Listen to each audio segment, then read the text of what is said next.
Hello and welcome to another Nimble video tutorial. In this tutorial, I'm going to give you a nice update and cover all the great things that I've created over the past few weeks. But before I get into it, I'm going to do a quick overview of the Nimble ecosystem and how it has evolved.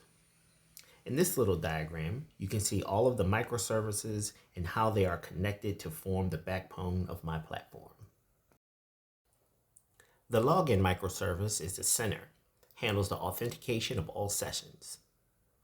In the lime green color, we have all of our application services, which host JavaScript and any code related modules.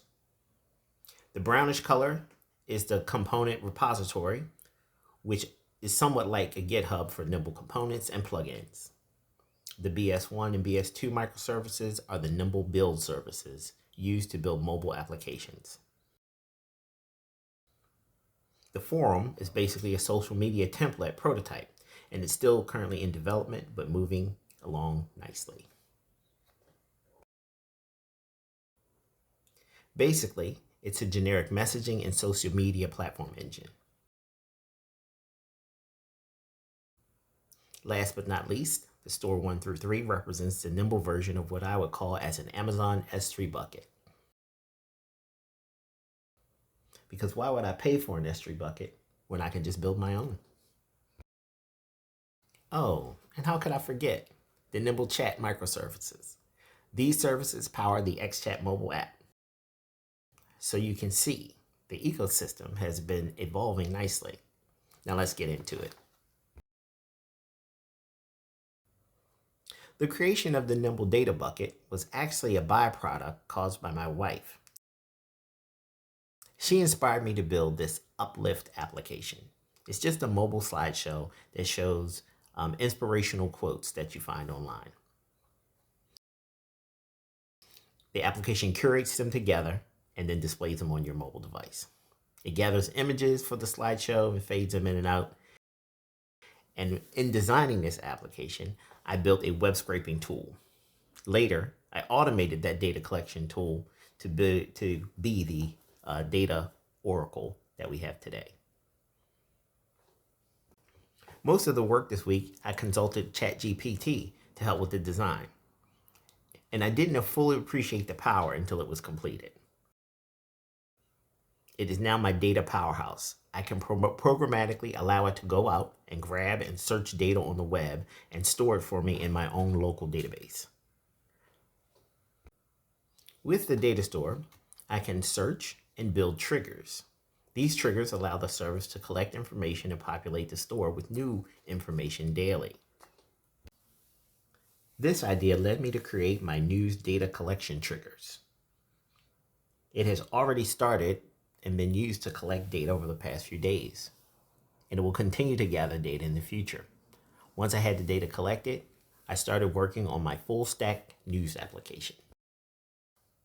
I took some time to find a good inspiration for this news application. I selected a news layout that I thought was nice and fairly simple to recreate, but of course I've added my own flair to it.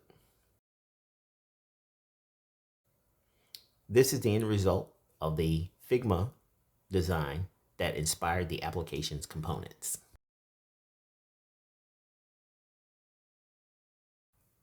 As you can see, the creation of each component led to the next and improved my build times tremendously.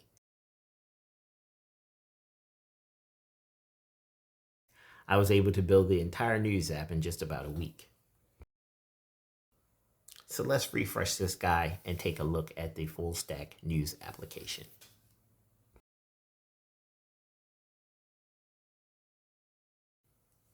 When the application starts, you're going to be able to select topics of your interest.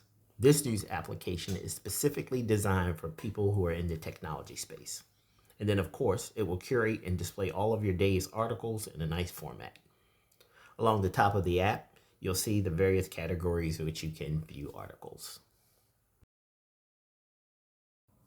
The Data Oracle has collected information regarding UI, libraries, latest and trend news regarding UI software development, back-end development, databases, NoSQL, JavaScript frameworks, and even low-code editors. Let's take a look at the full stack category.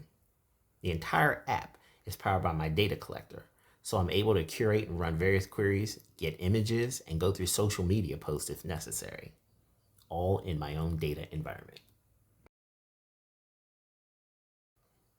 After creating these two mobile apps, I decided to refactor my mobile preview. This is the preview that allows the pseudo phone app to appear dynamically on the web, so I decided to improve it to have landscape support. Fun times. I just wanted to give you a look at my new apps, Uplift and the full stack news application. The links will be in the description below. In closing, I'd like to announce that ChatGPT and I are regular code bros. I'm just getting started, but ChatGPT has been allowing me to level up and improve many of the core features of Nimble, as well as act as a second set of eyes for adding improvements and enhancements to existing code. All of this created by one guy, one platform, and one solution, the Nimble Solution. Thank you for watching.